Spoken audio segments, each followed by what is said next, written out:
Phew, that was a long minute. Hey, everyone. Welcome aboard.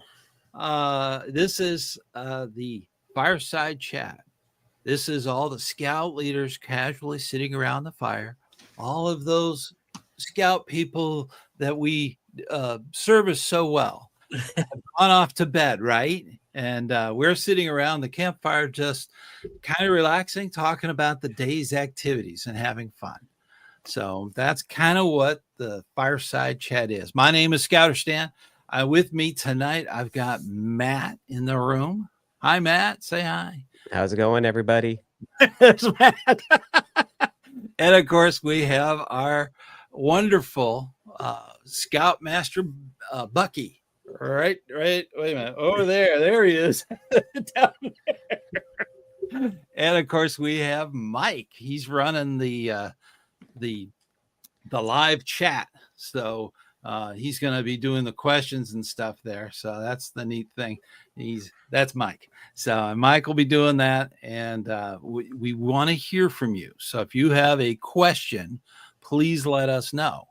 This is a live show. So we need to hear from you. So definitely put your comments in there. Mike will come in and represent you. And that's the wonderful thing. Now we've got some neat things. We were talking before the show that we get together about an hour before, and I swear it's probably better than the show. So it's a fun time, and that's the scout spirit. That's that fellowship that comes in with scouting, with scout leaders. We all have the best intentions to help the youth of America become the best leaders that they can be. And that's one of those wonderful things. But there's so many times there are obstacles. Matt did a video. So I'm going to ask Matt to tell me a little more about this video because it is an extremely serious subject. So Matt, what's the title? What was the title? It is the most uncomfortable conversation and why it is that you should have it. And it's all about youth mental health, first aid, and how we as scouting leaders have a unique perspective and access to scouts to look at them when they're at their most vulnerable and potentially dealing with a lot of mental health stress, and basically inspiring adults, adult leaders, parents to get this sort of training so they have it in their tool belt so they can recognize the signs and they don't just brush it off as teenage angst or puberty or something along those lines, because there has been a documented statistical increase in mental health issues amongst kids. And there's a number of contributing factors that research has shown might be cause that rise. I'm not getting too much into that, but just know that there is something is happening to our kids, and that you need to be able to recognize it so that way something unfortunate doesn't happen, that they don't make a decision that they can't take back. So that's what that video is about. It's putting parents on notice that, hey, you should know about these sort of things because it is going to be uncomfortable, but it is an uncomfortable conversation that you need to know how to have and be willing to have, because it can legitimately save someone's life. So, yeah. And that's the thing. We need to be prepared, right? That's scouting. That being prepared for that uncomfortable conversation. Suicide prevention. A lot of the things that happen to young people, they think is so dramatic and personal. And that's from the point of view. And being a scout leader, they're with us. And we're there to kind of help them overcome these hurdles. And every scout has those hurdles. It's one of those major things. I've always thought that this should be part of youth protection. That literally is, you're protecting them from all kinds of stuff. Why not? The mental health is important. The mental first aid, that is so important that we think about that, because we're dealing with young people, and we should be prepared to handle that. Your video was dead on. Very good. I really And please, you made that video. Right. And Okay. if you have not seen the video, later on, I don't normally edit these videos, the live ones, but I'm gonna do the fancy link in the corner. Okay, so I'll put that to the video. You need to see it, and you should be a subscriber, right? Yeah. And Stan, I just put the link to Matt's video in the comments, so Awesome. Thank you. our viewers can watch it after the live show or tomorrow. There you go. It's when there in the links. when I viewed it, I wasn't even halfway through, and it brought back a lot of thoughts.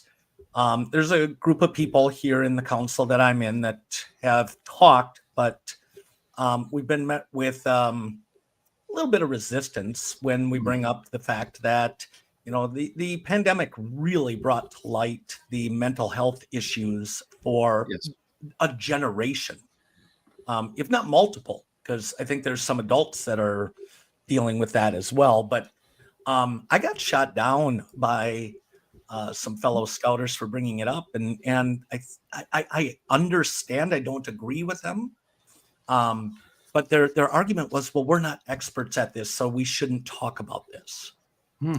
And my argument was, what got me excited seeing Matt's video was, good, somebody's breaching the topic and bringing it to a conversation point. Yeah. And I loved Matt's comments in there of, look, I've done some research, but this isn't the absolute. Right. And yet it carried such validity to me, and going, you know what? I'm glad we can start the conversation. And then learning that you had some at your local University of Scouters, kudos to them. Yeah. I wish I knew who they were, that I could help recognize them. We need this. And so I am absolutely looking forward to and promoting the fact that get those people that you said you could get an interview with. I think it's huge and important. And I think it's a scary topic. I mean, when I was growing up, you didn't talk about politics or money or religion, right? Right. I think the mental health stuff is something that a lot of people are scared to talk about, not because they don't want to, but they don't know how to. Right. They may not be aware. That's another thing. They don't have that awareness. And if you're going to make a permanent decision on temporary problems, you need help. Yeah. And they're going to reach out. And I the thing that got me about his video is he talked about scout leaders being that third party. And that's more likely that the youth are going to reach out to trusted adults, when they're in trouble. And that really got to my core, because you think about it. I mean, every youth has got this thing glued to their hand. They even put hooks and stuff on them so that you don't drop them. Okay, so when you are blinded and walk into the mall fountain, that's the thing. They're so addicted to these things. I tell scouts all the time to put that darn thing into camp mode. And every phone has a camp mode, just like an airplane mode. This is a camp mode. Usually you just hold down the power thing and turn the thing off. That's camp mode. Okay. Detach, go camping. You're going to be at camp. You're going to be doing fun stuff. You're going to have all of the wonderful outdoors, the waterfront, the climbing towers that some of these camps have. Just go do stuff away from the electronics, away from that screen. I think though we struggle with them even knowing how to do that in many cases. Yeah, exactly. Oh, I've had scouts have anxiety attacks. Yeah. I can't get internet, and they get very upset. So so there's a couple of things I want to touch on that. One, Brian, so the two people, it's Mark and Rob, so they're members of the National Capital Area Council. I'm going to reach out to them, try to get them onto a podcast, because they brought that up when I interviewed them. They said, hey, if you want to talk to us in person, or correction, if you want to talk to us and have like a podcast, we're more than willing, because this is a big effort for them, and they really do want to lead this campaign to get this either incorporated more or to become a national certification. So that, at least that's the way that I was taking it. They definitely are leading an effort. I don't know if a national certification if they're shooting for, but at least something out there. And your comment earlier about that parents are like, oh, well, I'm not an expert in this. I'm not this or this. I'm not a doctor, but I recognize when people are having a heart attack. Like I recognize when somebody has a compound fracture, and I'm not. It's like I'm not an EMT, so you can recognize symptoms and that somebody needs something, because these are symptoms of something that needs care. They're warning signs. So, and then the third one is I call it a person's baseline, and we in society have our baseline changed all the time, because you're used to having instant access to information and being able to get places. And as soon as you take that away and it goes below your baseline, you start having that anxiety, because you're like, I have to revert back to this. Or if you've never done this before, and now it's a whole new way of thinking. Could you imagine kicking a kid out like into a completely different city, and you said, okay, hey, find your way home. And somebody says, go east. And they're like, I don't know which way is west, So sort of thing. Yeah.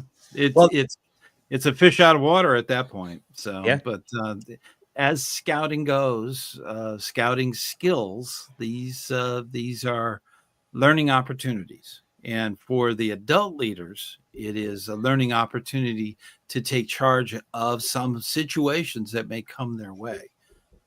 As a scout leader for many years, I've never really had that. I've had something very close to that, but not exactly like that. And it is something that we need to be prepared for.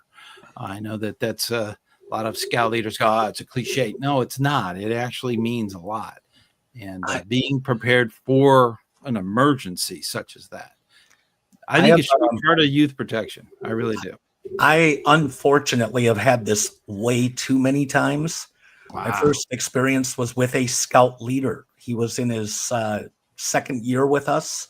Mm-hmm. We were just getting to know him. I mean, it was getting around the campfire and going camping and stuff. And all of a sudden he's not there.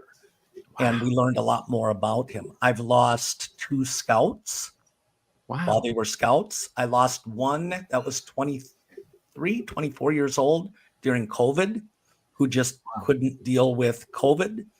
And I've had numerous scouts that are dealing with it right now. And it's sad in the fact that they're dealing with this, and it's part of the teenage growing, but the pressure that they put upon themselves and the hopelessness. But I also did I think I still have the presentation on death and dying and the stages of grief that I did for teenagers.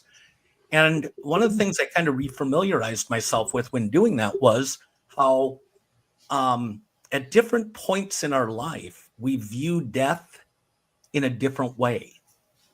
And, toddlers, daddy's just away.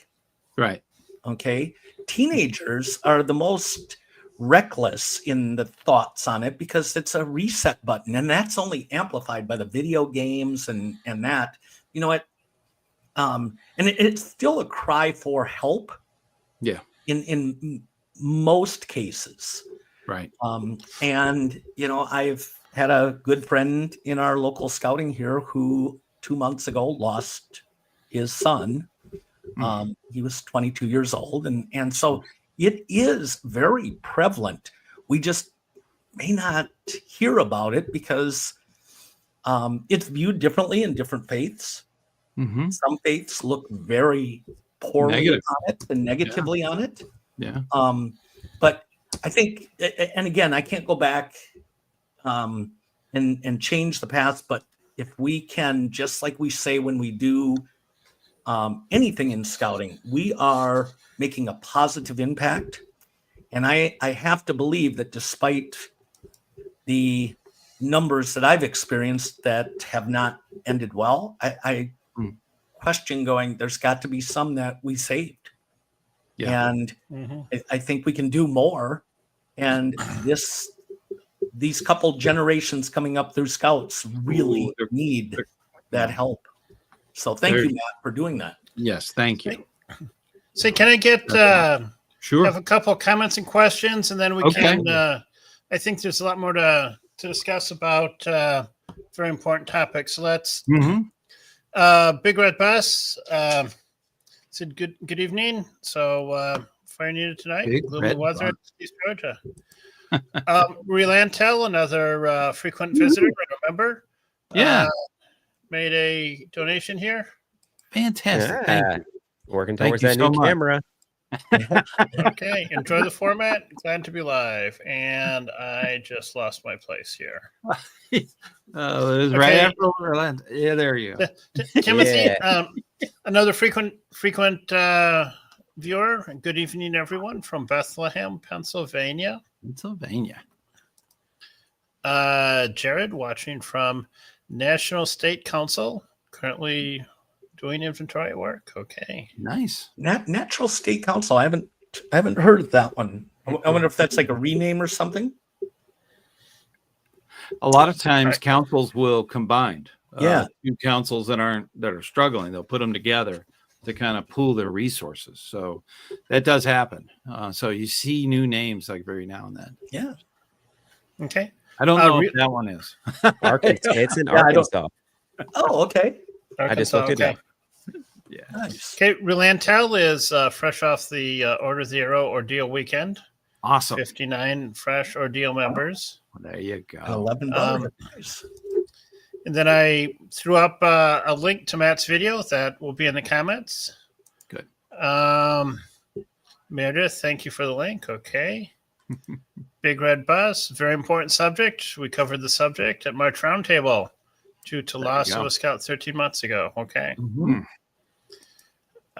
Pin King, another frequent viewer. Mental health is always hard to talk about. Thank you for that comment. My troop doesn't allow youth to have electronics outside of the car other than for medical needs or smartwatches. Okay. There you go. Sometimes it's the thing that takes the photos, of the birds in the tree and stuff. So, you got to have that. Okay. This one, Scuttings has given me so many great memories. Amazing people. Yes. I agree. Let's see. I'm running through the questions really quick here. Jonathan, good evening. National Council is retiring the STEM Nova Awards. Yes, the reason is that there was not many scouts taking part. Yeah. I thought that was, I thought the retirement really wasn't retirement. They were just handing the management of it over to the councils. But I believe they're also removing it from Scout Book. Sorry, go ahead, Matt.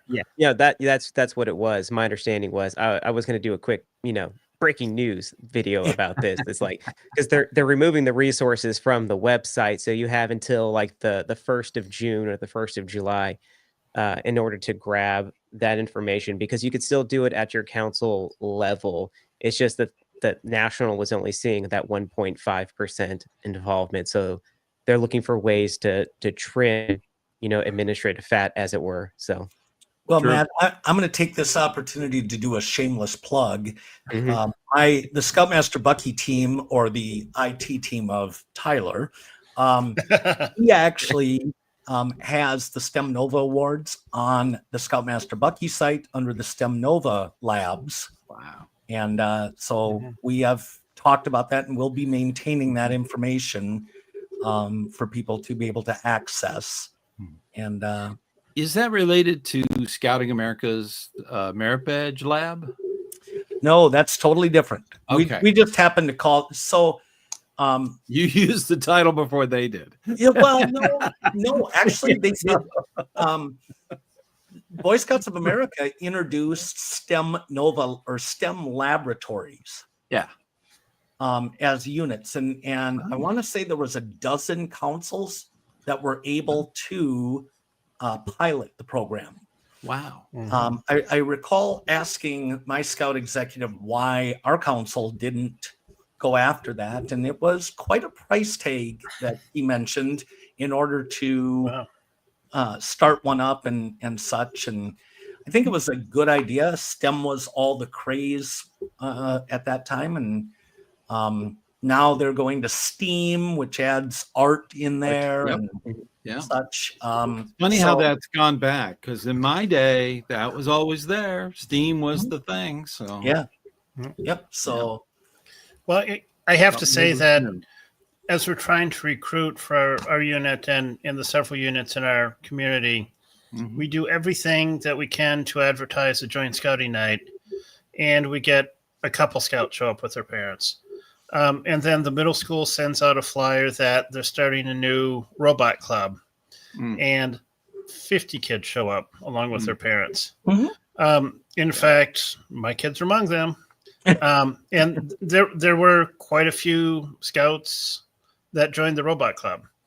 I think we're missing an opportunity in scouting if we don't pursue that interest and those features. There's a lot of STEM related merit badges. So I hope those don't get lost in the discussion. There's a lot of STEM-related stuff and career preparation options within scouting. I think we have to look at it like the religious emblems program, because, and I'll put the asterisk here. Scouts doesn't, publish the emblems or the program. The little star is they own the Catholic program. The Catholic program is directly associated with the Scouts. But like the Pray program is a separate organization. Right. And so we as an organization allow the wearing of the faith patches that Pray puts out and recognize the badges, and will award the youth religious emblem for that. Wow. So I'm kind of looking at the STEM program that was started by Boy Scouts of America and being discontinued per se is not really a discontinuation of the program. It's just, it's on its own, and Scouting America is just not going to maintain the inventory and the resources behind it, kind of like the religious emblems program. Well, the thing about the Scouts in the past, they used to have explorers, and that was a big thing. So they kind of morphed into Learning for Life, and that's kind of where it's gone. But it is part of the co-ed program that originated with explorers. Right. There are still explorer posts around the nation. Most of them are related to either police departments or EMTs or fire and rescue. So it's kind of, that's been the realm for explorers. So this might be very similar in that they're not going to be managing it per se. It's going to kind of move on into its own entity, for the STEM type of stuff. So it does happen. You know, it's a huge organization, and it's all run by volunteers. And we work so hard to help our young people in many of these different endeavors. That's a big deal. So this, who owns it or what's operating with it, that's not really the point. The point is that the Scouts have an opportunity to do those things. Right. That's the big thing. And as long as we can recognize it, that's good. That's really good. Did you have a follow-up on that, Mike? Is there another question? Let's see, there might be. I'll get to some more questions here. Oh, okay.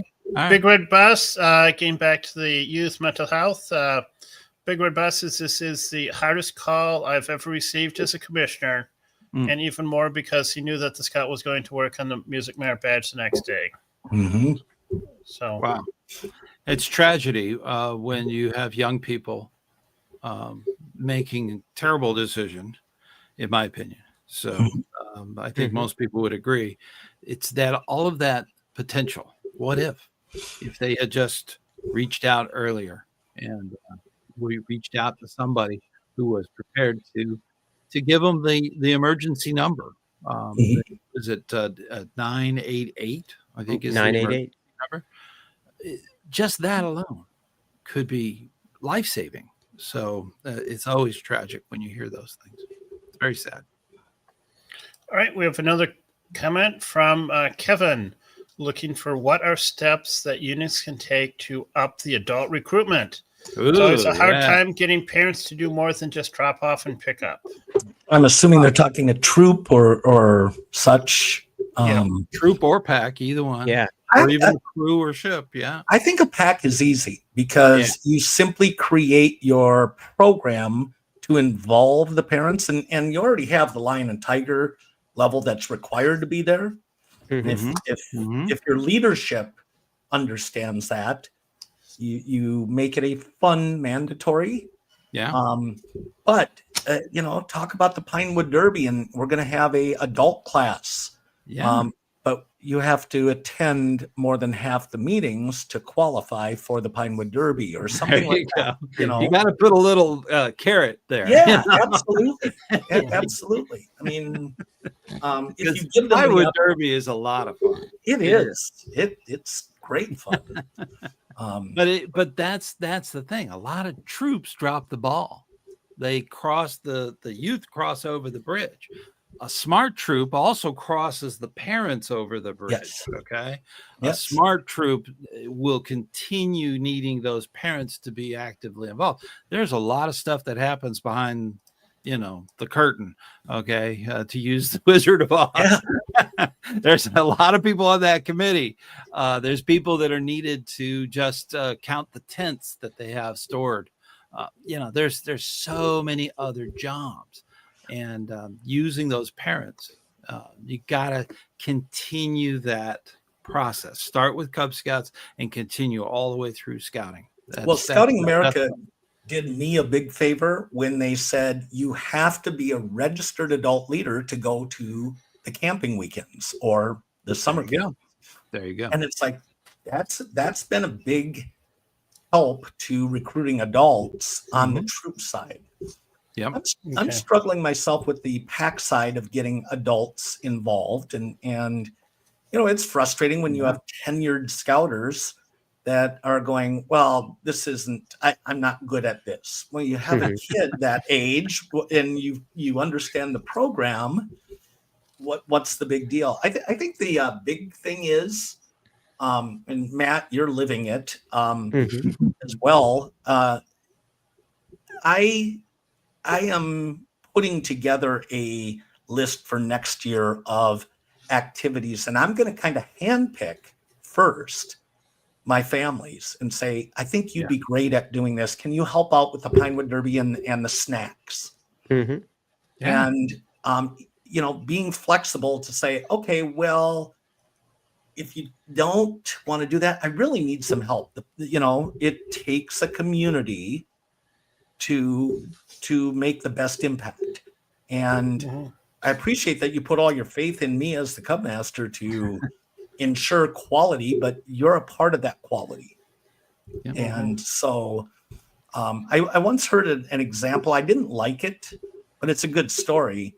And it was something to the effect of, would you just let somebody take your car if a parent came up and said, hey, you're going to take care of the pack meeting? Can I borrow your car because I need to go grocery shopping? Okay. Would you let somebody take your car that you've just met or that you don't really know? True. For an hour. And I didn't like the fact that they were referring to treating kids like a car. Yeah. I think it's not a fair analogy, but I liked where they were going with their intent in laying that out. But when you think of it that way, why wouldn't you want to be involved? Yeah. And I think, a lot of times you'd say to them, you can't use my car. Right. But you're free to sit here and watch and see what's going on. Right. I will bring you a cup of coffee. Yeah.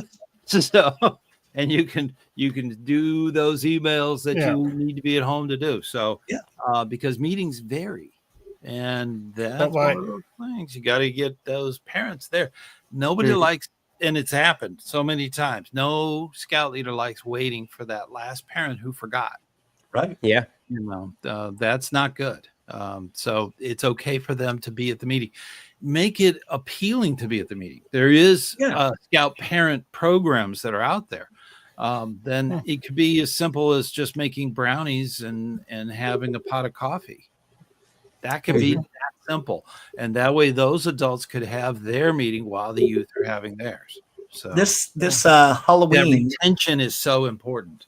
Yeah. Very important. That just the meeting before the Thanksgiving. I'm sorry, the Thanksgiving one. Yeah. I decided we were going to make Oreo turkeys. Okay, so if you don't know how those are made, I don't. You got to find candy corn.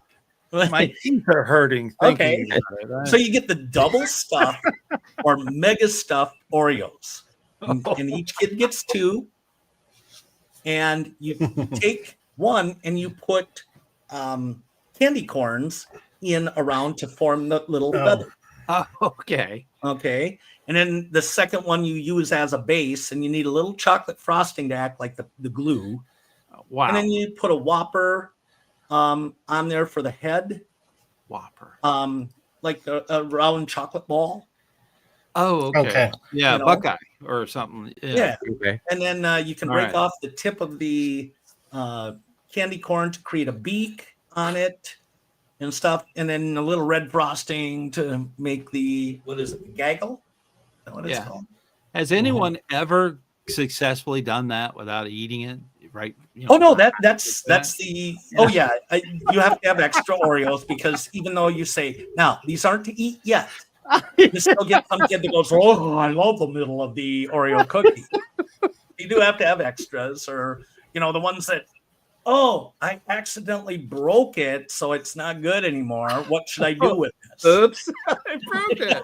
Yeah. But what I did there is I pulled the parents in and had them here's a tube of chocolate paste, and they had to go around to the stations.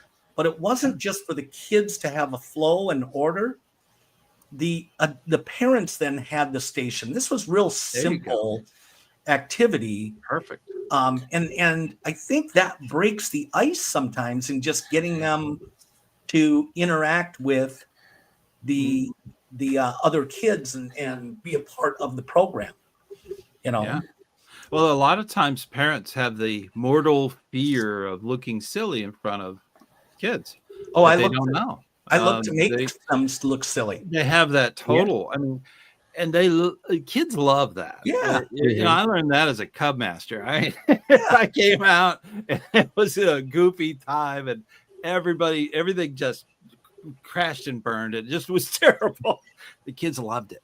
So it was not that I'm saying set it up that way, but it happens.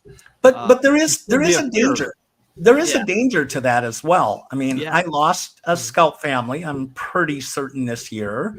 And their complaint was that they thought scouting was going to be more about camping skills and such like that. And I don't know the parent well enough to know if they were a scout themselves or that if they just have a wrong understanding of what Cub Scouts as a whole is. And Cub Scouts today is not what it was 10 years ago.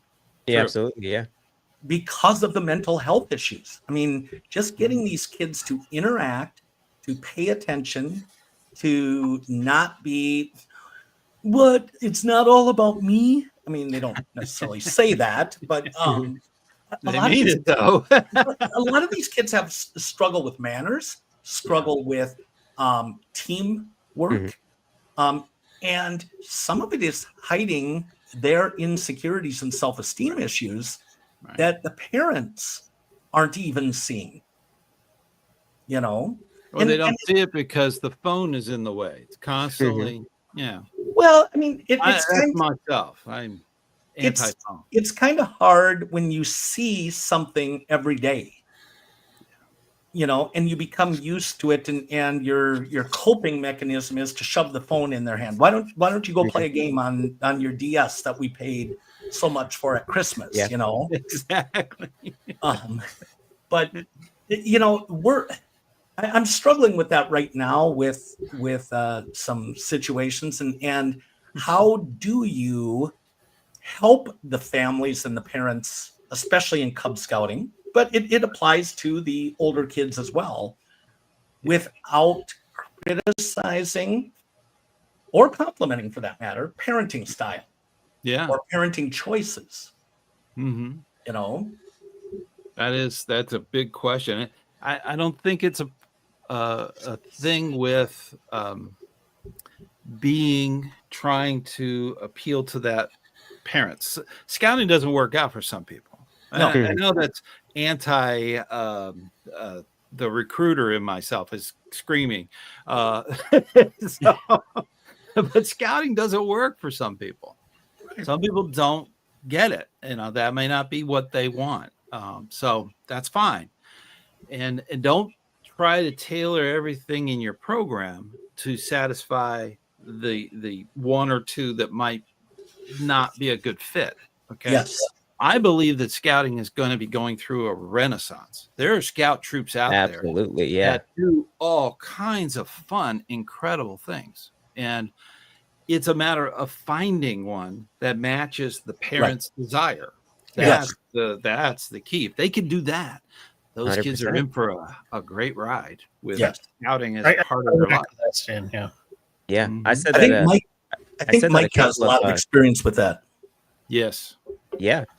I said Did that. We have a special thing happen there? What happened online?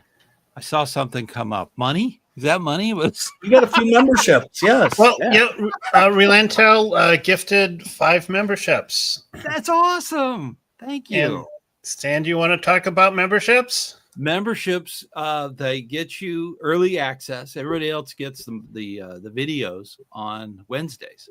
Most of the time, recently I had some technical difficulties with the computer, but most of the time the members get theirs on Tuesday, so they get a day early, and they also get an extended version that's actually longer. It's usually in the middle of the video. I give a little more data. And that's one of those two things are really big for a lot of the members. You also get emojis. You get a lot of other things. You get priority as far as getting answers to your questions. Whenever you have a video question, you put it in there, and that's a great way. I think it's very inexpensive. So it was the cheapest that YouTube would let me, because I don't plan to do anything on that realm. So that was just the important part, that membership was a way of supporting the channel. And we have some expenses. We have to pay the server to run the live show. We have other services that help out with production. So these are expenses. And being retired, I can't afford that. So but and it's a wonderful time. We're all volunteers. We all do this out of the desire to help America's youth, to help them in scouting, whether it be Cub Scouts, troops, crews, ships, explorers, posts, all kinds of stuff. So that's really what we're into. And if you're an adult leader, you might get a little more information from the live show and from the videos that are here. Scoutmaster Bucky has his own channel, and I highly recommend subscribing to that. And so does Matt. Matt's got the Roaming Scouter, and really, really good. Matt, it's a good one. I'm a little jealous. His video production is really good. But his mind Don't tell him, all right? Don't tell him. Stan, I agree with you. The thing that amazes me is all of his little pop culture references and stuff, and how he finds so many for the 15-minute video that he does. And the content, Yeah. He was telling me about, he's going to be trying. Matt, tell us a little more about that. Okay. Because About which part? That you were going to travel around and see some of the great places in America where scout leaders can go and bring their scouts. I mean, this is you were going on about it. I thought that was awesome, and I am jealous. Yeah, and I'm glad you could take us along in your camera.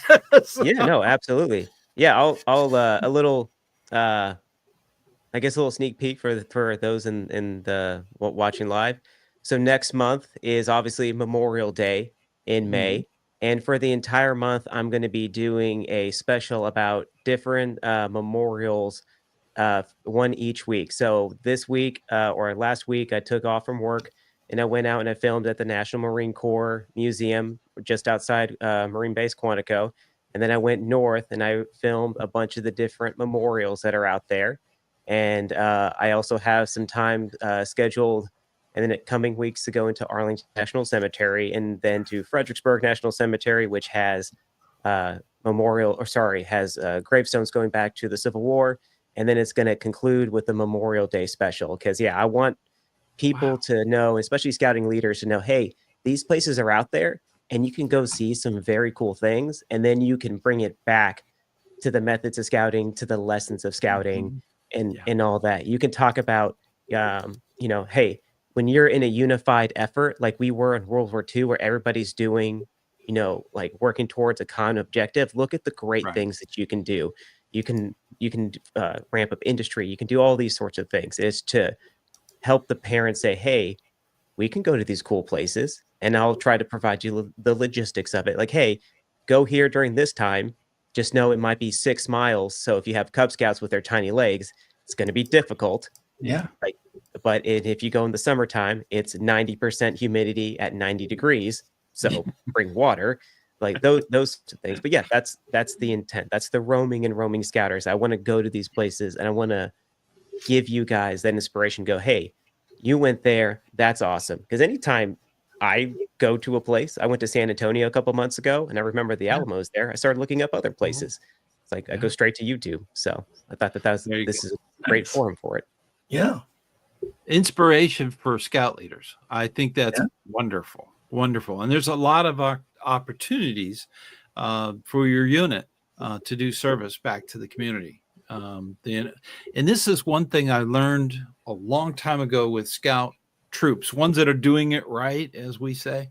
The ones that are doing it right always try to get with the ranger or get with a representative that's there and literally asks them, we're a service oriented group. Okay. We'd like to also do some service. And when you do that, you also get a little behind the scenes, you get a little extra you wouldn't get anywhere else. Just doing that extra service for that facility or wherever you're going. That's a little tip for scout leaders. To just make that phone call and talk to the ranger, the administration that's in charge. They might have something, like a tree they need removed, and it's not that you're going to saw it down or anything. It's already on the ground. So you're just putting it in the truck. So it could be just that. That could be something additional as a scout leader you can add. Scoutmaster Bucky. Now, you had on your channel a song, didn't you? There was you do these funny songs which are really awesome. Well, thank you. So I don't know if we're gonna play it or. So it was fun. I'll tell you, I see these. I get pulled into the rabbit hole of watching little reels and stuff. My wife is like, you need to probably do some work today rather than 8 hours of watching video. And I don't even watch TikTok because we won't go into why that. But I saw some that said, hey, if you want to do anything, no matter how old you are, spend the next 30 days 15 minutes a day learning these AI tools. And I thought, I'm going to check into this because if I could have something help me, I'm always about using tools and gadgets when it can help assist you. So long story short, when I research, I don't know that I research as deeply as Matt does, but I want to make sure I get something of quality. And I spent 2 days looking for AI music. Being a music producer in real life, or real music, I wanted to see what the AI stuff was about, and I was impressed with the output. Mm-hmm. And so writing lyrics is pretty easy, and I have about a dozen Scout inspired songs that I've created with AI already. And I decided, you know what, I'm going to make a video of this one, and there is a fun little story behind it, and it goes back to last Monday. Where at my Cub Scout meeting, I didn't have anything planned. I couldn't figure out what to do. Those are the best meetings. Well, I'll mention I'm teaching a class next Saturday at our local scouting university. It's called Oh Crud. I have 5 minutes for a Cub Scout meeting. What do I do? Fantastic. It's a good subject. Now, I've gotten criticized by a couple of my parents this year because they felt it was thrown together, and I can't deny that a few of them might have been. But this is my 12th year of Cub mastering. So I've done a number of things. And I recalled doing what we call the trail mix relay. Yeah. And I'm like, hey, maybe I could whip up a song for the meeting. And so let me explain the trail mix relay. It's a great half-hour activity, but you can front and end it with talking about good eating habits, talking about nutrition and that. Yeah. It cost me $86 to get, I think it was 18 ingredients. And so what you do is you put the grocery bags with the ingredients at the end of the hallway, let's say, or at a short distance, with a big garbage can down there. Back at the starting line, you have the scouts holding a big garbage bag.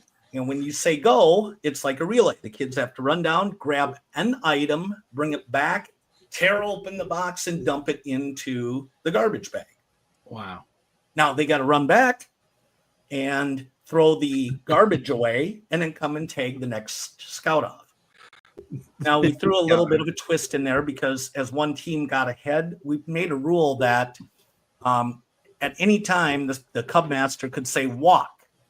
And you had to walk the rest of your time. But then when it was tagged off, the new person could run again. Okay. And so this helped keep a little bit of a balance without letting the kids know that you're trying to keep it a close race. Keep it a balance. Yeah. And then at the end. Did you put snakes in the bag? No. No. That would have been fun. No, they had to run through the snake pit. So at the end, we had trail mix and we bring, stop at the dollar store and get gallon baggies because it makes a lot. Yeah, I bet. So that's how this month's video that I posted kind of came to be. Wow. And I, in all honesty, I went online to look for a song called Trail Mix and I couldn't find anything, but I found a Reddit post which gave me the inspiration when they said, well, my favorite trail mix is Eminem, the Almond Brothers, and Johnny Cashew. And I'm like, oh, I got to build off of that. That's awesome. Well, you had me at cake. Yeah. Well, and so I have to laugh because my wife hears it because it's playing in my office and stuff. And she's like, why do you have it saying Cream Corn? I said, no, it's two different bands, Cream and Corn. And it's a play on that. But I liked how it came together as Cream Corn. So in my last segment, I just have a can of cream corn spelled with a K. So it kind of evolved to be a double meaning of a trail mix, like I'm hiking with my headphones, and this is my trail mix of songs. Wow. But the songs all relate to people or songs relating to food. And, I got criticized by a good friend who said, why would you put sugar or cream in your trail mix? And I'm like, okay. You're not getting the point. And I got to respect it because everybody takes art in a different sort of way. The songs do get a little frustrating in developing them because I don't have the freedom I do in a recording studio to be able to alter and go, okay, no, let's try it this way or that way. It's really hard to manipulate AI music. But I'm on a scale of 1 to 10. I'm satisfied to an You're getting 8. there.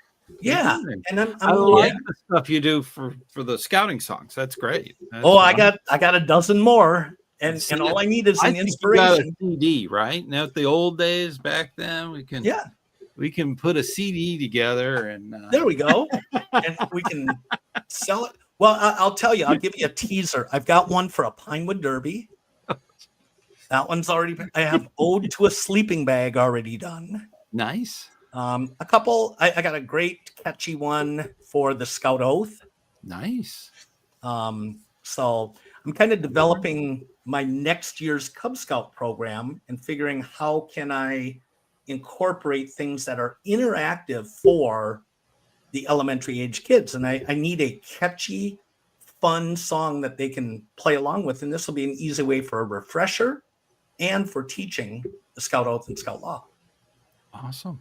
So, sorry. I look forward to your CD. I really do. You count me in. Okay. All right. Well, we have another question.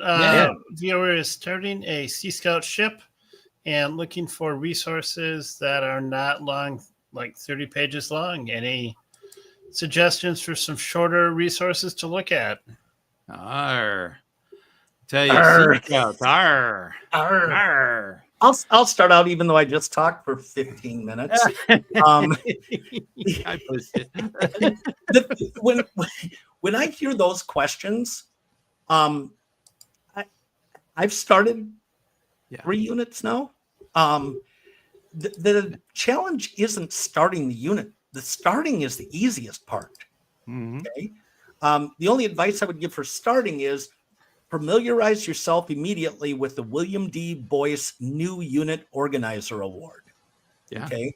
Which used to be only available for one person, but now it can be multiple. I think it's up to 5. I think it's up to 5. Yes.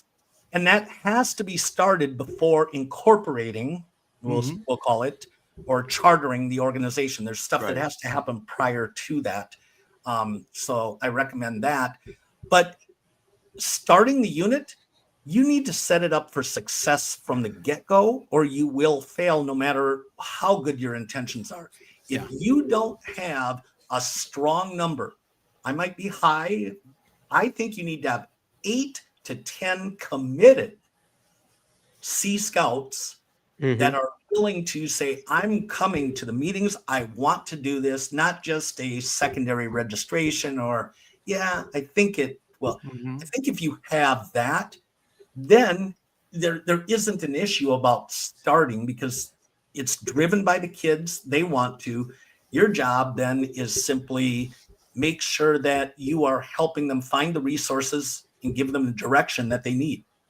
I don't know if that's really the question that they were asking, but when I hear people asking about starting a new unit, I think that's what you have to do. And Sea Scouts is easy because you're not dealing with, this sectioned parts of ages in Cub Scouts. You're dealing with just older kids for the most part. Right. And that's a big point because with scouting, we often think of the core things as Cub Scouts and troops, with packs and troops.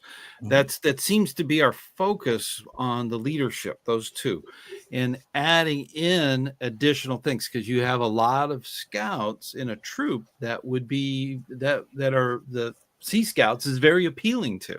And they kind of take a little bit away from that troop.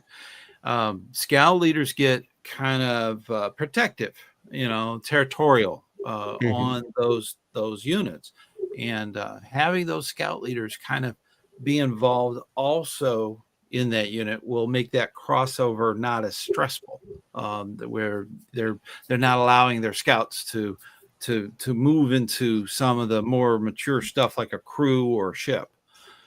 So that's something that can happen from a scout leader's standpoint.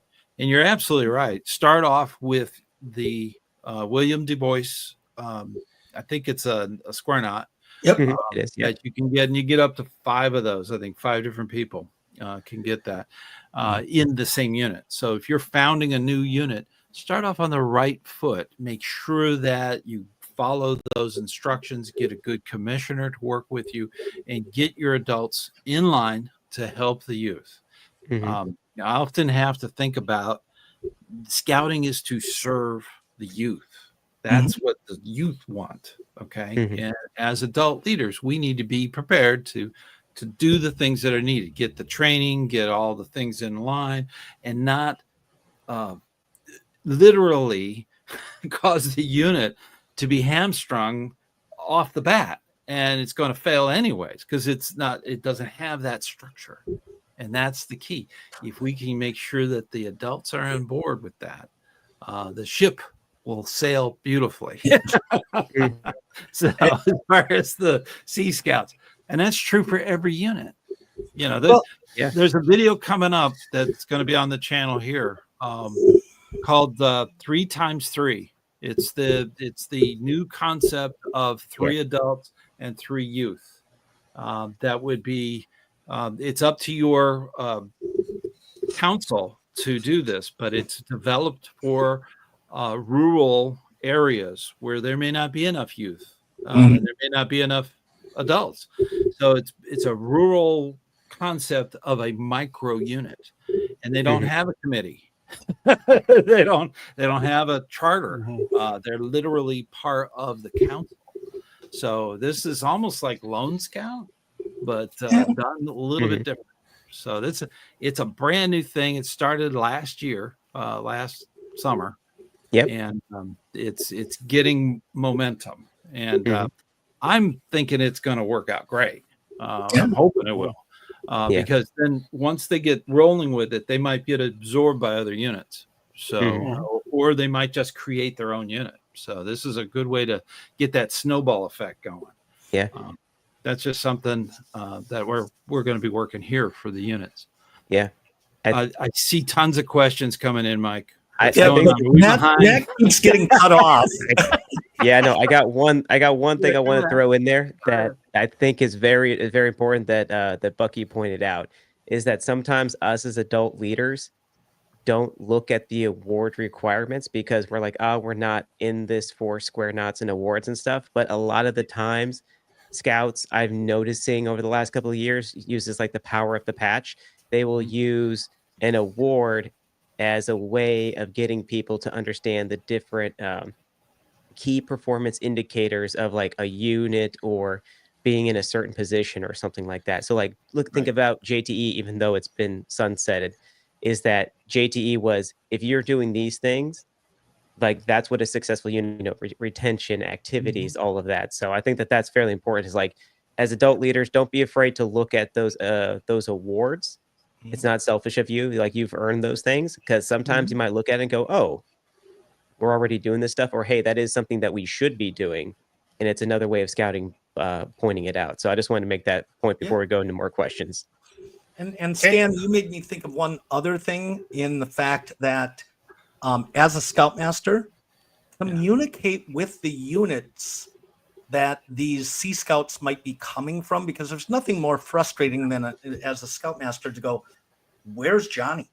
I haven't seen him. And then to find out, well, Sea Scouts took him away. And that creates a resentment of sorts, because I've spent 6 years developing this young man, and then he disappears on me.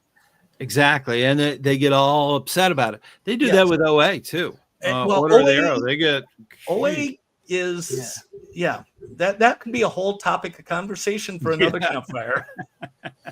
All right. Well, Eric had a nice comment. Eric is a first-year Lion Cub den leader, and he's going to love scouting and help. Thanks for helping to teach other leaders with this channel. So thank you very much. Woohoo! Tell about us. Yeah, that's great. We have the campfire thing, and we have the regular channel, and don't forget we have Matt's channel, and we got that Bucky guy down there. Yeah. So. He's still learning how to make videos. All right. He's a rock star. Kevin says that a very large tiger cub den will be visiting their troop meeting soon.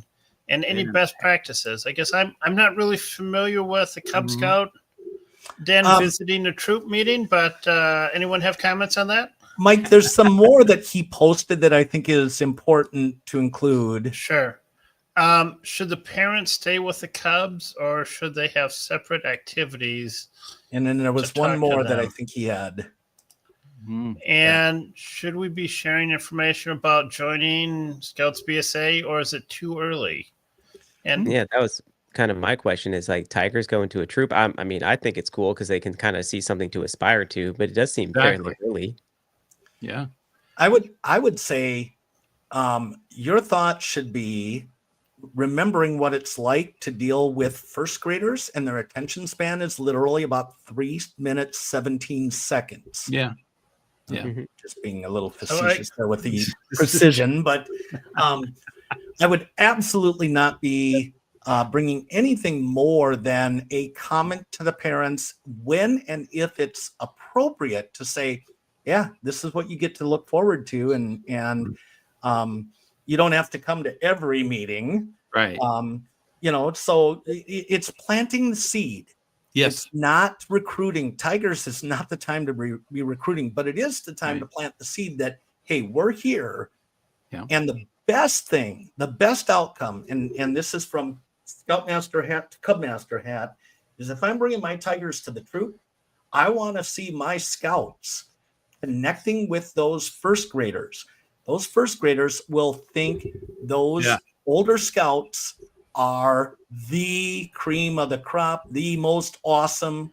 They don't get that interaction. Yeah. And that's what's going to bring those tiger cubs, when they are of age, at least to even consider your troop. Yeah. That's a great point. That's a great point. You got to build those seeds early, and that's a good time to do it.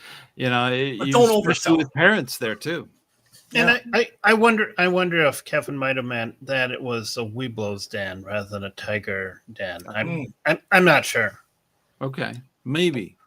Either way, they're seeing the older scouts, and they want to be the older scouts. They want to do the things they do. So, Scoutmaster Bucky, you're absolutely right on that one. That's for sure. And you can submit that idea there, and they are just a natural to cross over to that troop, get it going, and get those parents involved. Yeah, absolutely. Okay. Relantel's heard that commissioner onboarding has moved from being position required for the position to it's now required for the Arrowhead honor. Is this a matter? Is commissioner training becoming primarily online? Yes. I believe so.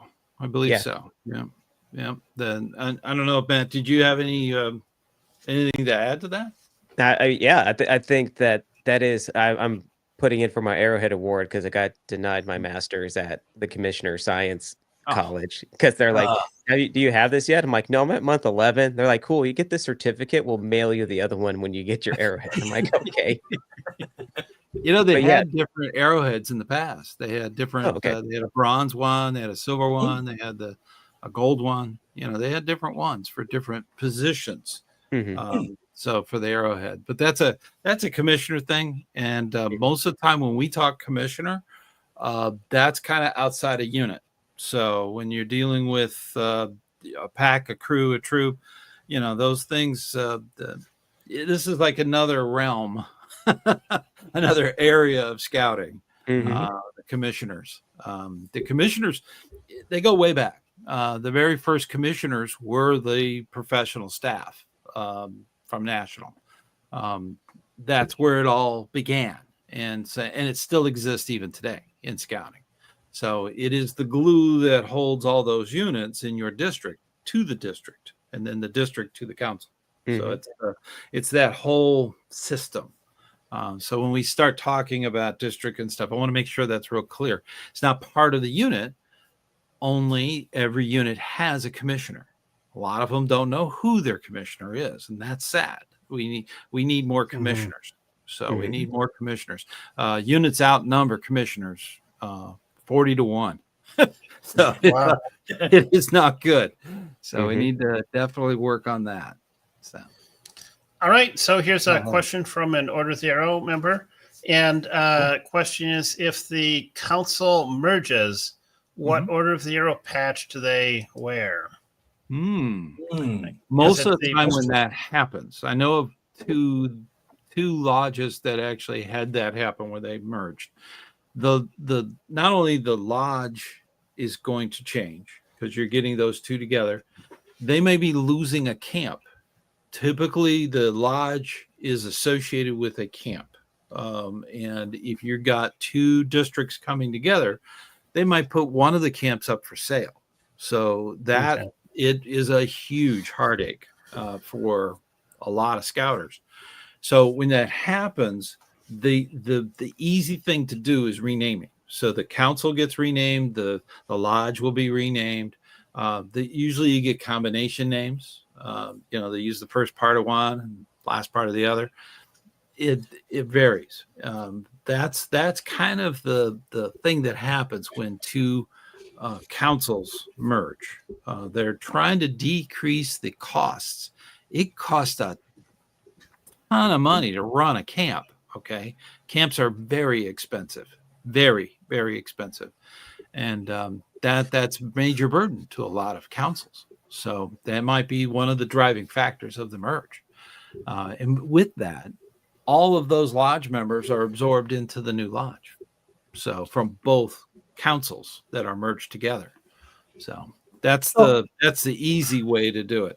There's been some other things that Midwest, it's a little different there. So I know the rule. I'll put it in quotations. Once official, always official. Exactly. However, I don't know what the official ruling would be for would you call it a defunct lodge at that point? Can you wear? Well, if they don't have a camp and there are no council associated with it, it's not actually a lodge anymore. It's been orphaned. It's not even an organization because you need a council, you need a camp. So that's kind of the thing. So our council is going through that. We merged with a part of another council, and I know that I heard from a reliable source that they are looking to show tribute to our council's current lodge and the lodge that the portion that we picked up on, and trying to come up with a merged type name and design, or at least design. But I don't know if they would be able to wear their old flap or something. Yeah. Uniform. I mean, yeah, I could see where that would be. The thing about scouting is we love tradition. We really do. We're very, whenever they do a name change or any of these things, scouting stays the same, but there's a lot of hurt feelings. And, there might be a time period where you can slowly adopt the new lodge. That might be the best case scenario. It's really unusual to have a lodge just get deprecated out because they haven't a council or a camp to associate with. So it's very rare that would be deprecated out and the newer one would take over. So there would be a lot of hurt feelings. We had that. We had that 20 years ago when the Minneapolis and the St. Paul councils merged. The St. Paul Lodge basically end it. Mm. Now, part of it was our lodge is number 25, and so carrying on that low number is a proud tradition to carry on and such. But I don't know if it's wrong. I don't know that the insignia guide addresses that. I mean, you're allowed to wear the World or National Jamboree patch of your last attended one on your uniform. I know I had a committee chair. He was a section chief when he was a youth, and he wore his lodge flap from when he was section chief. And I don't know. I'm perplexed because I'm kind of an insignia. Would that lodge, if the lodge was no longer around, would that be okay? Yeah, and I don't know. He was not a member of that lodge. You know, that's yes. You know, I think you should call the uniform police. Yeah. Yeah. I think that's a real question. Yeah. And when you get an answer, ask again, because everybody will give you their opinion, but you need to figure out what the facts are. You know, it's tradition. We love tradition. I mean, I remember Bobcat, being pinned on upside down. Okay. And that was so long ago that they used to turn the Cub Scout upside down. They would hold him upside down while they pinned it on right side up. Right. So when they put him right on his feet, you know, it's upside down. So, you know, and I've always been a big guy. So it took several adults to do that. Well, you see that scoutmasters would sit around the campfire with a big stogie going in their mouth too, right? You know, with these questions about the patch, I think I want to comment. There's a recent policy from Nashville, and I think there's a video on the Scouting Magazine channel about uniform policy. And I'd encourage everyone to go to the Scouting Magazine channel and look at that video. It was maybe about a week ago. In summary, the uniform policy that they say is that a unit decides what their uniform is.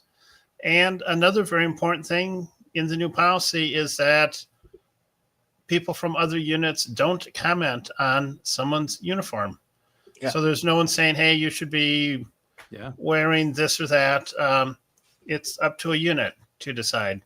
So I think the question on what lodge patch someone might wear, to a certain extent, I think the guidance from National is let's not get overly concerned or wrapped around the axle on these details where that's not key to what scouting's about. So thank you.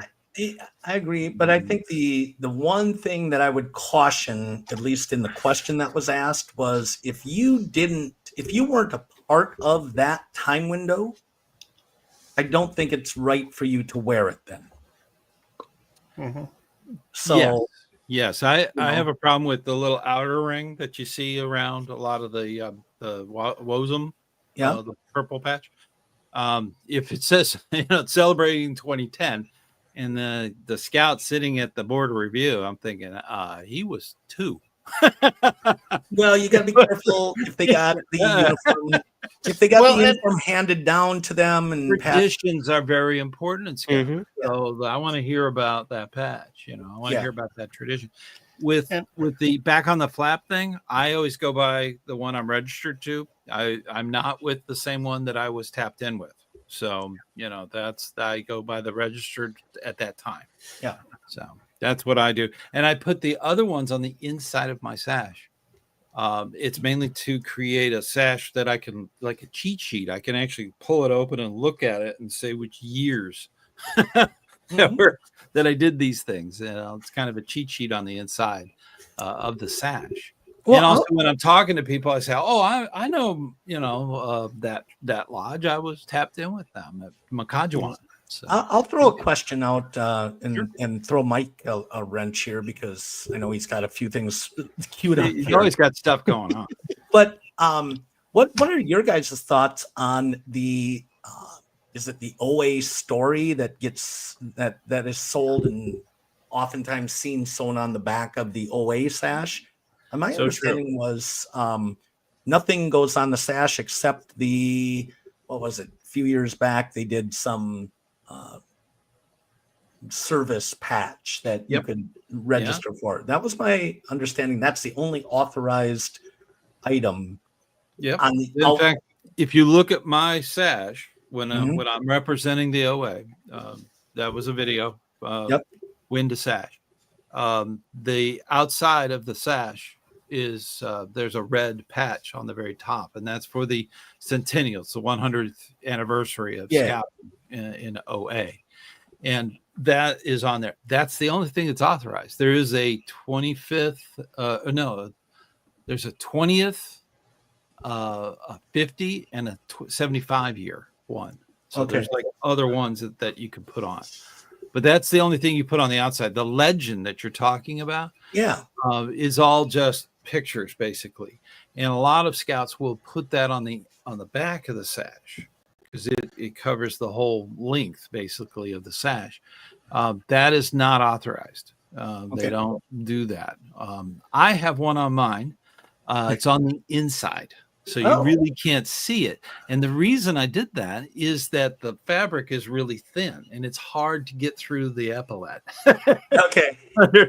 So it's a uniform thing. And it keeps the sash from twisting in the back. So I can put it together and it looks nicer. And it holds up better. So many of the sashes, when they put these on the youth, they're so loose that they just like move around. I joke around with new ordeal members. I'll go over and their sash has moved. Okay, so it's just blank on the front. The arrow is way over on the back. So I'll be like, oh no, somebody stole your arrow. It's flying away. You know something you said, Stan, about the that 2010 centennial patch around the purple patch. I have one of those on my uniform, and I wasn't involved in scouting in 2010. And quite candidly, the reason I have it on my uniform, when I went to the scout shop and said I need an adult uniform, they said, here's all the stuff you need. What council are you? What? So they had to be the stuff, and I paid for it, and I sewed it on the uniform. Little money signs going off on their head, you know? I didn't at that time. I didn't really realize that. Yeah, it's kind of odd to display this if you weren't active in scouting on that year. But hey, it's what the scout shop sold me, and I sewed it on, and there it is. I think that's MOP. It was the Movement for Peace. Messengers of Peace. Messenger of Peace. Messengers of Peace. That's right. Yeah, that's a pretty one too. The 2010 one was out for quite some time, and then they came out with one that said since 1910. Yeah. That's what this one is. Yeah. Yeah. And what does my shirt say here? I'm kind of frustrated that the Scouting America one that they came out with says 115 years. Well, now that dates it. Yeah, it does. I would have preferred a more generic one that I could have put on. Yeah. You know, and so that was for the 100th anniversry. So 115th. Yes. So this is the 115th anniversary. Yeah. I'm sorry. Yeah. The 1910. Yeah. Okay, you might. Okay, so mine actually says since 1910. Yeah. So Yeah. And that came out, I want to say 2014 or 15. They changed to that one. Yep. Okay. They have one for the Order of the Arrow too. Yeah, they do have one. It's very rare. There's different. We call them donuts. Collectors call those the woes of donut. Yeah. Awesome donut. Well, and speaking of Messenger of Peace, I just learned the other day that there's 3 different colors now. Yeah. Yeah. Really? It's one of those programs that is kind of morphed into something more. So it is grown. So yeah, definitely look for it. And they'll come out with new ones. So it's a matter of time. You know, they're always thinking of new things they can add to that uniform and stay within the guide. All right. I just want to say for all the viewers out there, please hit the thumbs up. That helps others find this channel, because the more people that give it the thumbs up, YouTube will recommend it to more people. So yeah, fantastic. Thank you. Kevin suggests to Stan, do you have a full-length video about adult volunteer recruitment for troops, or would you consider making one? That's a great idea. That's a good idea. I have many bits and pieces, so that's a really good one to talk about it with parents. Maybe the video should be something along the line, and feel free to add into this. Something where this would be shown at a troop meeting to the adults that are drinking the coffee and eating the brownies. Okay. That might be the video they see. Maybe that would be it. Talking about all of the things that go on with the committee. Think about all the things that go on, even with the scout facing part needs help. The bigger the troop, the more assistant scoutmasters you need. And the bigger the pack, the more den leaders you're going to need. So, it follows with any of that. So maybe that would be a good video. Mm-hmm. So Stan, I have a question for the group. Sure. With a troop of 26 scouts, how many, not to be too specific, but okay, 26. How many assistant scoutmasters would you recommend the troop have? 26. 10. Yeah. Oh, okay. I've asked you about my unit. Masters, right? Oh my gosh, that'll be an interesting. No, my rule of thumb as a unit commissioner is always 10 scouts, one unit, one additional scout leader. So for 26, you're looking at 3 total: scoutmaster and 2 assistants. But I know of units that have up to 12 assistant scoutmasters. So, and they're enormous. Okay. We have one that's got 8 patrols and 12 assistant scoutmasters, and all 12 of the assistant scoutmasters have completed wood badge. So it is quite a troop. It's huge. Okay, it's a mega quite a troop. Yeah. Yeah. So I'm going to jump in and say that's a great. I love your answer, Stan. I agree that that's an ideal number.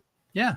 But as a scoutmaster, I will never put a limit on the number of ASMs. That's right. Yes. But a minimum, that's what you need to shoot for. Yeah. That's the minimum, I would say. But I think there's a lot of jobs to make your job as scoutmaster or as another assistant scoutmaster easier. I mean, having a camping ASM is huge. I don't care whether you're 10 kids or 100 kids. And they work with the quartermasters. Yeah. So, that's the wonderful thing. It's not all on the scoutmaster. It's not all on the cubmaster. You can get assistance. Now, cubmasters typically try to do the one person ring show. Okay. That's not good. You need assistance because sometimes you can't make the meeting. So if you have a career you're working on, you need to have that backup.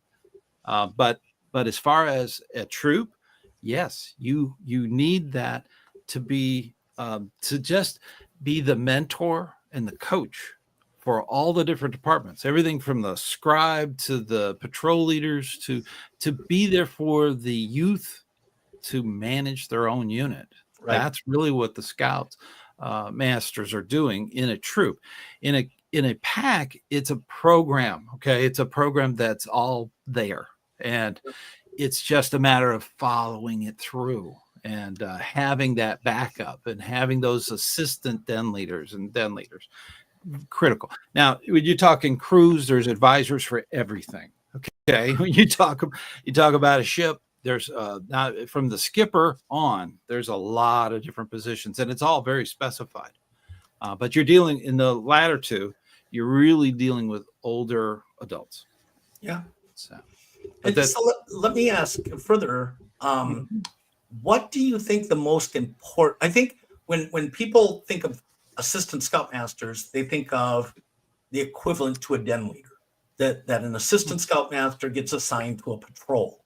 Usually. And that's cool. But what do you think are the most important roles for a troop to have ASMs for? Well, the ASMs, there's different levels. We've all been in those situations where you have your scoutmaster considered the expert. So then you have the one that's the most experienced assistant scoutmaster.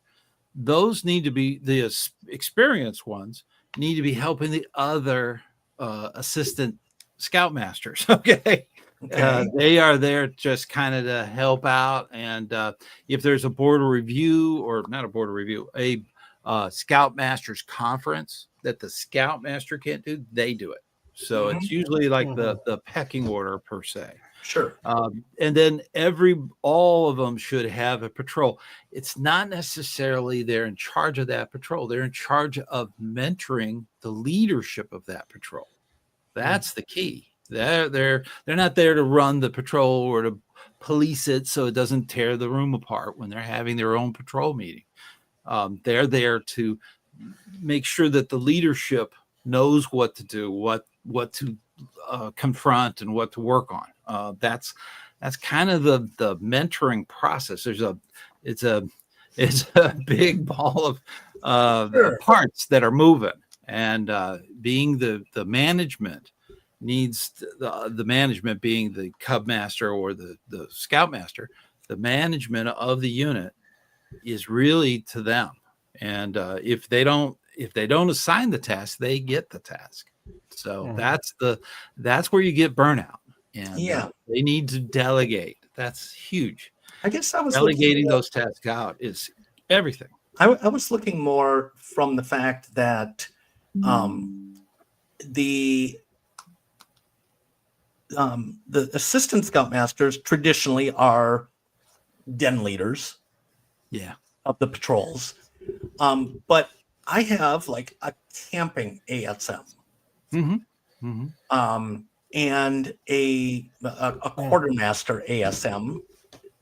That camping one, I actually have multiple. One where they do the bookwork and stuff, so they could actually be more a committee member. Whereas, like my advancement person, is a committee member. And that happens a lot. A lot of that dual stuff happens between the committee and stuff.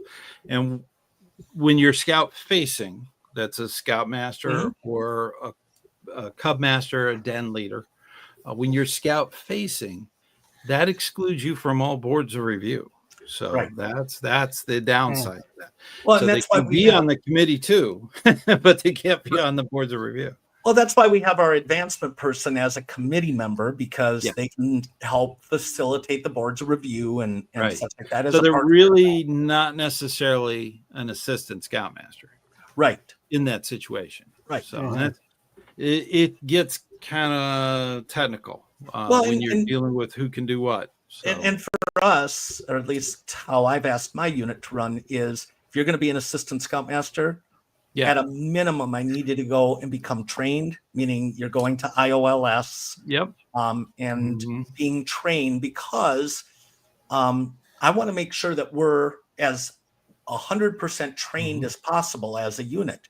If you're signed up as an ASM and you don't do the IOLS, you don't do the Scoutmaster, Assistant Scoutmaster training, you're not technically trained, and that adversely affects our training numbers. Your scouts, and your ratios too. Yes, you're right.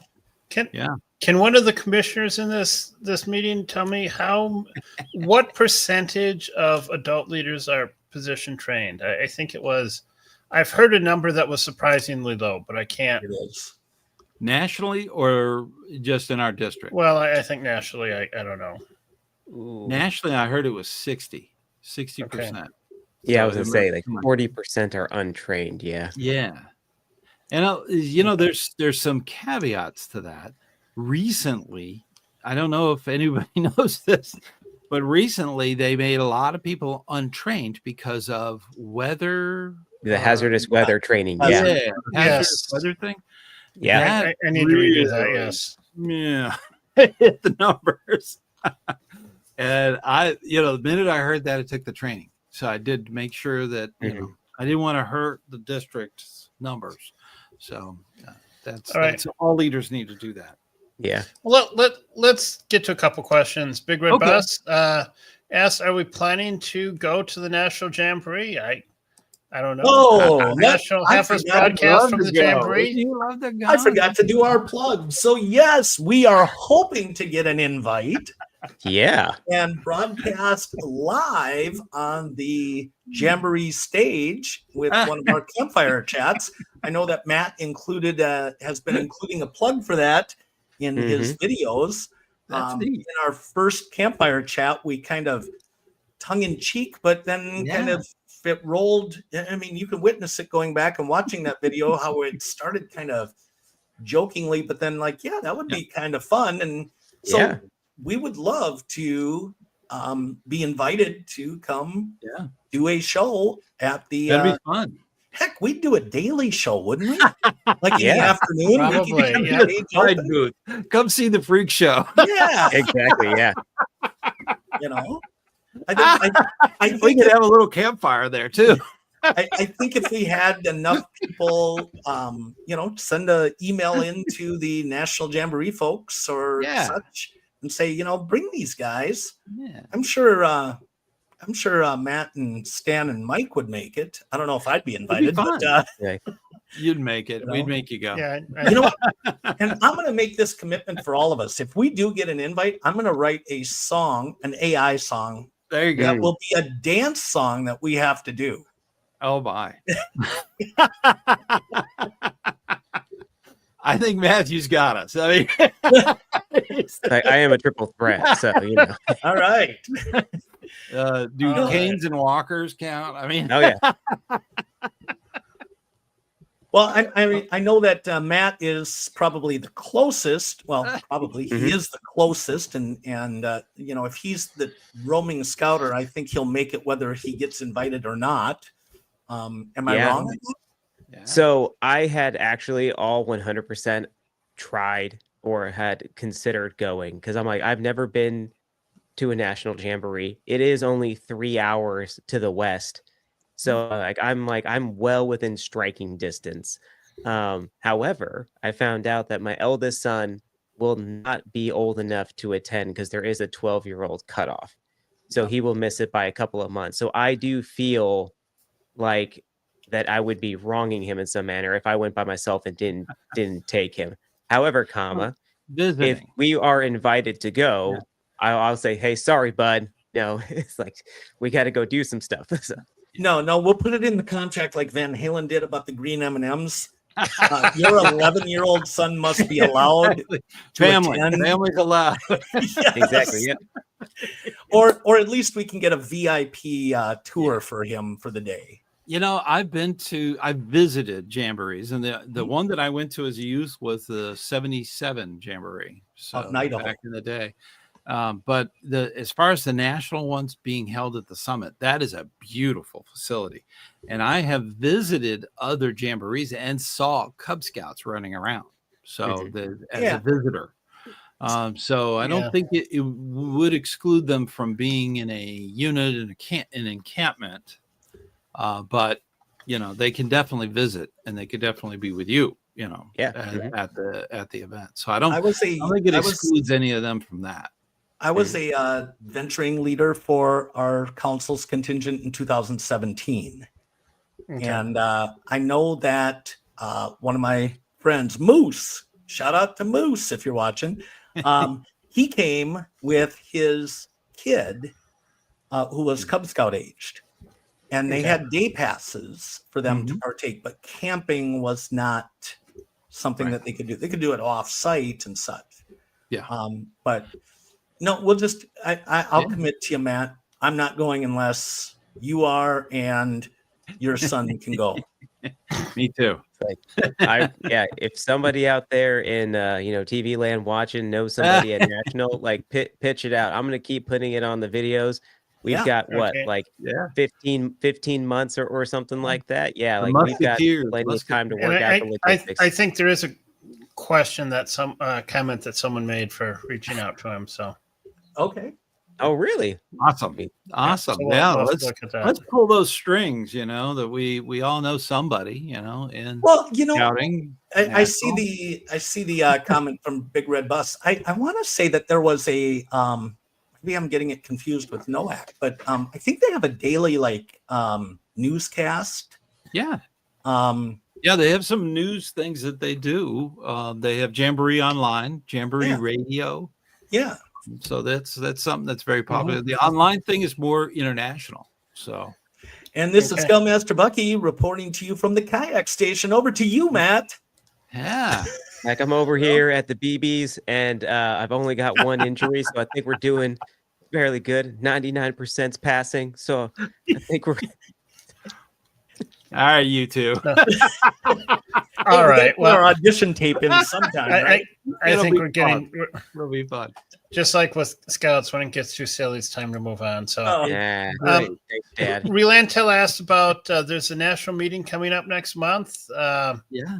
Does anyone know? It's right here in Orlando. I'm already volunteering. Right here in Orlando. Okay. Are you going to be? I think his question is, do we know what's going to be announced next month? I would say probably none of us know what hasn't been announced yet. My fingers That's are true. crossed. That's true. Yes, that's yeah. It's going to be fun. I have volunteered to help out, so I'm probably going to be ushering people and moving things around. This kind of backstage, but well, they always put us in the front stage for some reason. So we're in uniform and everything. So, but we're the hosting council is Central Florida. So it'll be fun. It'll be fun. I was at the last one that was here, and I look forward to it. It's going to be neat to meet up with some of the people nationally and talk with them. I am going to spend a little more time in the exhibitor hall, which is fun. That's like a convention for scout leaders. And it's a lot of fun to see the latest tents that are out there, latest lanterns. They have lanterns that do all kinds of stuff. To see all that, I think would be neat to bring to the channel to actually see a lot of that and put it on there. They even had a outhouse at the last one that doesn't. Yeah, the I don't know, the poop magically disappears or something. I don't know. The zero impact outhouse. I didn't get all the details. It was very, very unusual. I don't know how that works, but I'll answer the question that was asked, because I'm not afraid to respond to controversy or create controversy. We know. I think and I'm hoping we can get to the co-ed unit sooner than later. I just don't think we have enough data. This is purely speculation. Yeah. My opinion. Yeah. I would be totally shocked if they announced it this year. Yeah. But I think all next the stuff year that I've been hearing and hearing through the grapevine is that the experiments are not working out well. So really? That's what I've been hearing or told, on the whispered. Okay. Yeah. I've heard that a lot of the experiments have not gone well. So, whether it's leadership or problems, right. I don't know the specifics, but if that's the case, we already have girl troops. We already have boy troops. Yep. There's nothing in scouting that girls are not a part of at this moment. Yep. They're in Cub Scouts. They're in troops. They're in crews. They're in ships. They're in explorers. They're in everything in scouting. So I don't have a problem with the new name, Scouting America. I don't have a problem with that because it better identifies the entire organization. Yes. To put boy on the front of that was offensive to a lot of people. Granted, on a girl's uniform, that might be, girl, having the eagle on their uniform and it's the Boy Scouts of America. It's kind of, it's odd. It's weird.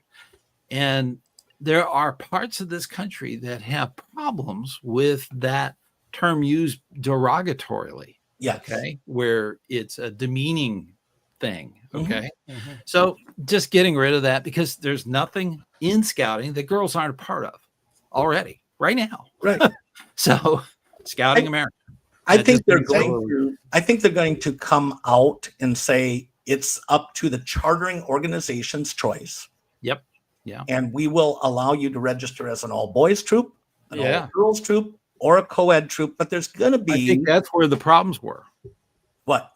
The having the charter make that decision, because there's liabilities in anything you do. So that might be Yeah. where the problem was. I There know was the whispers Methodist about it. Church is struggling with Yeah, yeah. units and stuff, and there's some special work that's going on with that. Yeah. I know there's some. I've heard of issues with some Catholic churches not being very happy about girls in scouting, but that They seems don't have to charter a girl troop. right. They don't. It's not required. And that seems to be a little more isolated to the clergy and administration of Right. the particular church. But I'm going to be prophetic and say in 2 years, Scouting America will announce that we can have a boys troop, we can have a girls troop, or we can have a co-ed troop. I think there'll be some special requirements for a co-ed troop that whether it be 2 scoutmasters, one of each gender, or whether it be that you have to have or you have to have a boy senior patrol leader and a girl senior patrol leader, or Possibly. ASPL. That might be. There's a lot of. That's how we ran it for a while when we were larger. We ran a boy and a girl SPL, and it worked great for us. And there wasn't issues because that's how we. Well, you have a a conjoined unit where you have a girl troop and a boy troop, right? Yeah. Stan, I have a request. when you're at the national meeting, could you make, I don't know, maybe a video every day showing? That'd be fun. Whether it's the exhibit hall or whether it's just kind of a summary of what the conversations were. I don't know. And who's involved. Say, we have a super chat. I just want to put up Pin King 554 said that the combined unit is working well for them. First female SPL for them. So congratulations. Great. And the next I want it to work out. I really do. I do want it to work out, but I'll put my learning hat on here for a second because I'm not too familiar with it. But how does exploring, or not correction, how does venturing manage that? Because venturing's been co-ed since like the 70s, right? Yes. No, since 1990. 1990. Okay. Started. Yeah. Exploring's been co-ed since the 70s. 40s. 40s. So we're talking about, like having two different, like having a male and a female leader and such like that. How do they manage it? I don't deal much with venturing as of yet, so that's the only question. So they didn't make an issue of it really before. They allowed girls into all programming and basically Cub Scouts and Scouts BSA. They really brought it to the forefront in saying that you had to have a registered female leader present whenever a female youth was present. Yeah. That makes sense. It wasn't, to the best of my knowledge, it wasn't defined prior to that. So this is kind of a new addition. Well, this is kind of they're bringing in all of the principles of youth protection into managing the unit. So that's really the key to make sure that the program doesn't set up a blind spot. So for youth protection. So that's a key component to make sure that everything's working for the benefit of this youth, to the youth's benefit. That's the key. I'm just jumping in there, but I think that's really what they do, is to make it all work together. Okay. Questions? We still have. I keep seeing them on the screen.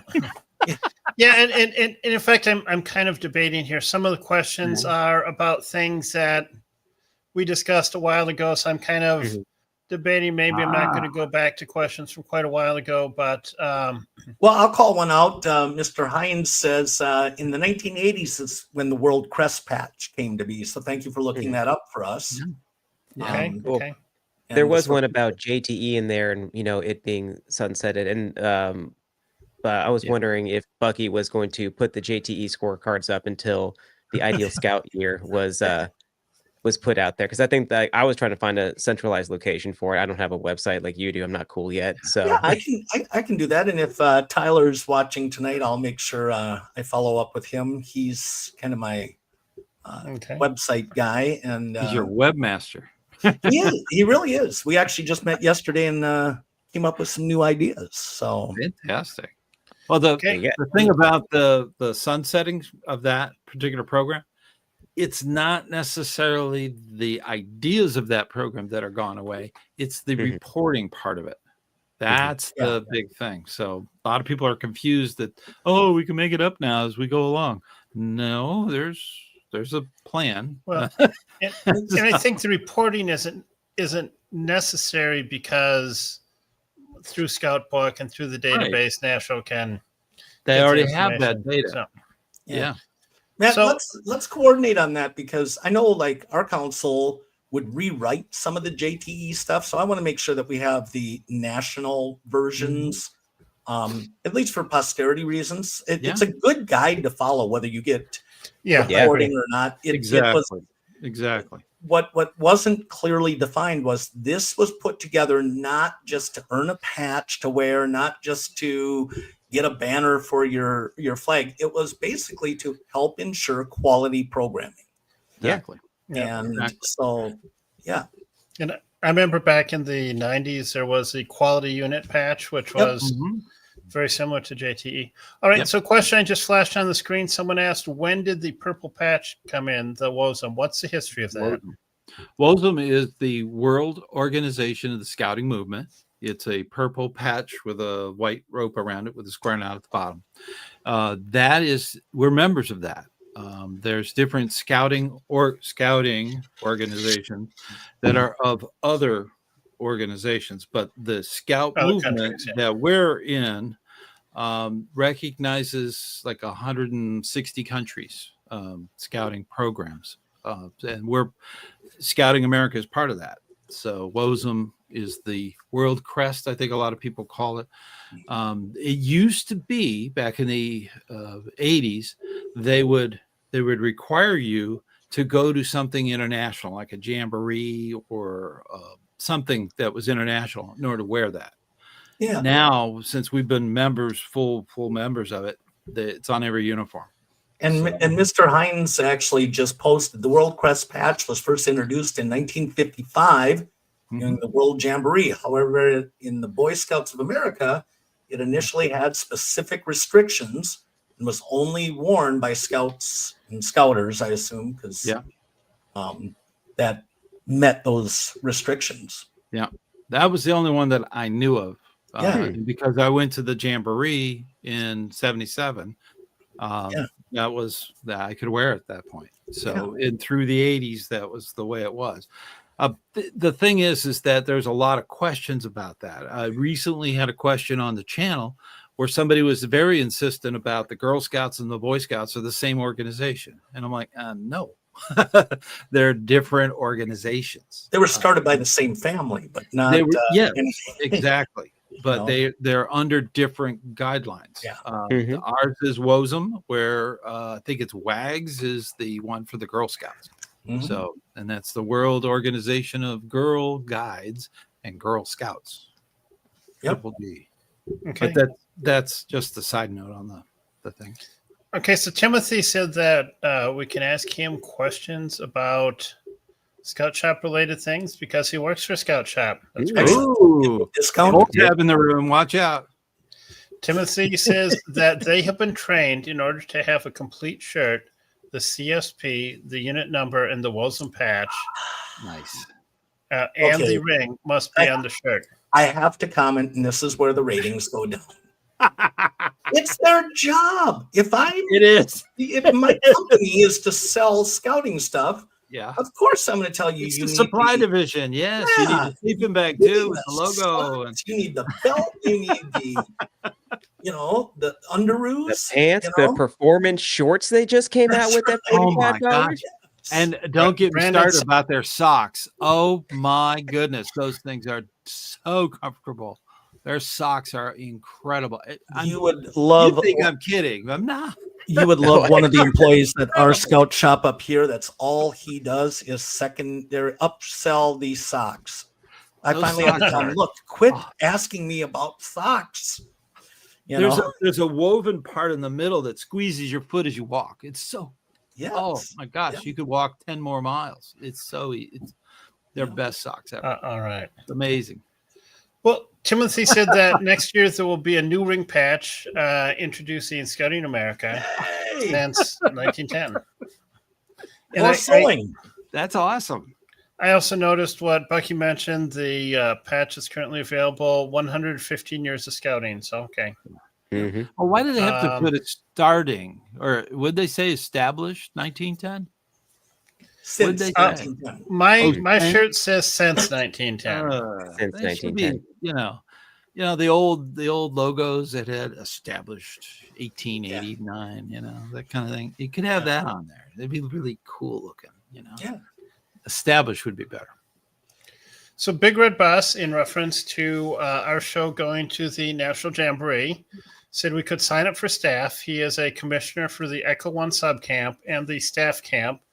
There are plenty of jobs that might fit our request. Okay, that's. I think we would need some help in understanding what we would be good for besides trash removal. Mhm. You know? I could use that pole that's got the thing on Yeah. the end. You could get the Mhm. thing. Okay, glitter. and Yeah. But scouts How don't about- litter that much. No. It's amazing. so maybe should Big Red Bus reach out to your email? Is it ScouterStan@gmail.com? Yes, that's mine. Okay. Yeah. It gets So- flooded every now and then. And then Big Red Bus, sometimes some if you people could get reach into out. it and mess it up. So don't do that if that's you. Oh my gosh. Okay. So Pin King says, when can you tell a troop has too much gear? Is a 40-foot shipping container too much?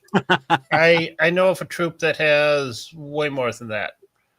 Probably multiple. You troops. have to build a new shed all the time. Then, typically it's that a lot of that stuff is left over from scout shows and different events where you built a sled, or a lot of that stuff can be sent to the recycle center. Okay, So my comment you got would to go be, through it.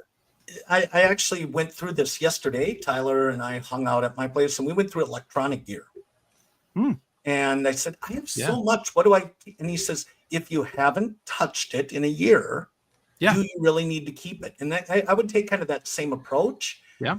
But there's also one other thing. I know that when we started, we got donated a bunch of gear from well-meaning other units. Yeah. But the aluminum that the old traditional 50s, 60s, 70s, 80s stuff, Holds, I read somewhere that after a year or 2 or 3 starts giving off toxins when you use it. Now that sounds something more up yours or Matt's lane of insight. I don't know if that's true or not, but they become extremely brittle, and they're not as flexible as the fiber ones we have today.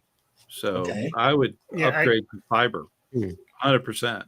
Yeah, I don't believe that aluminum gives up toxins but it is valuable when it oxidizes, because a significant portion of soil is oxidized aluminum. So I've heard the claim made, but it's not plausible in my mind as an engineer.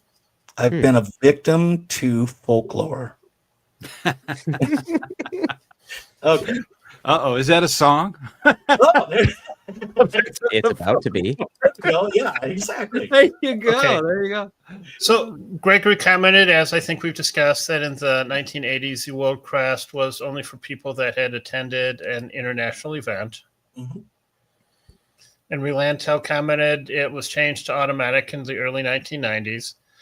I think is that also kind of a fundraiser for the WOSM organization? Yeah, they get the money for that. Yes. Yeah. In Okay. fact, a lot of times when scout camps do a scout's own, they will take up a collection and they will send that to WOSM.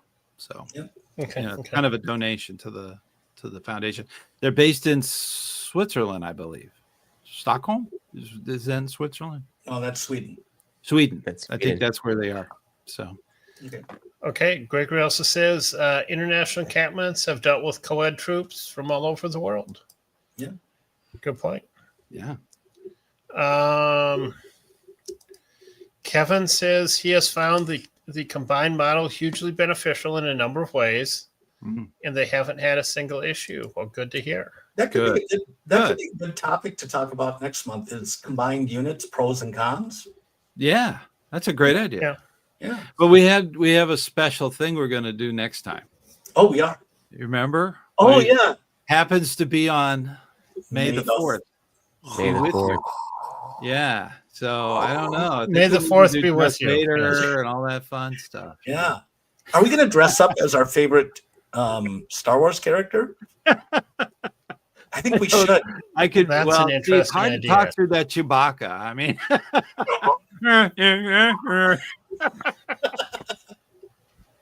that might be an improvement. I want to be that little dude that like hot-wired C-3PO in the final movie. You know? Yeah.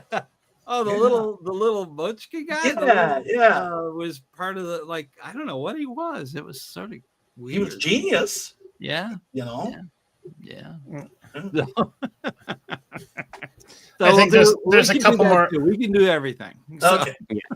There's a couple more comments on the Wilson patch things that we've already said, that kind of the history of it when it went from optional to standard, and that there's also a fee paid by the national organization to WOSM to support them. So it goes towards it's a lot like NATO. There's a certain amount that they have to pay. It's depending on the population or something, the population of members. So Well, we're coming up on the 2-hour mark, so I'm going to close with a teaser for next month. Don't give in to the dark side. Tune in next month, and may the 4th be with us. Oh my goodness! thank you for that. Definitely on the dark side of the campfire. Yeah. So, it's hard to quit when you have that many people watching. Yeah. It's hard. And hit thumbs up, everyone. That's my request. Yes, Yeah, thank absolutely. Yeah. Thumbs up. Not Thanks just for like joining that. us next month. Actually push the button, please. Yeah. Well, we're going to wrap it up here. Any last words, Matthew? No, just make sure that everybody out there in TV land share with all your scouting friends, because that's how this grows and how we can potentially make it to Jamboree in 2026. Spreading this message is going to make that second Scout Renaissance, that Stan was talking about. I believe it too. And sharing this message is going to make that happen. That's right. Very good. Well said. All right.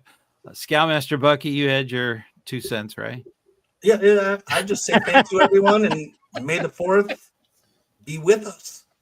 Yeah. All of May is Star Wars. Yeah. Because what follows the what is it? May the 4th be with you.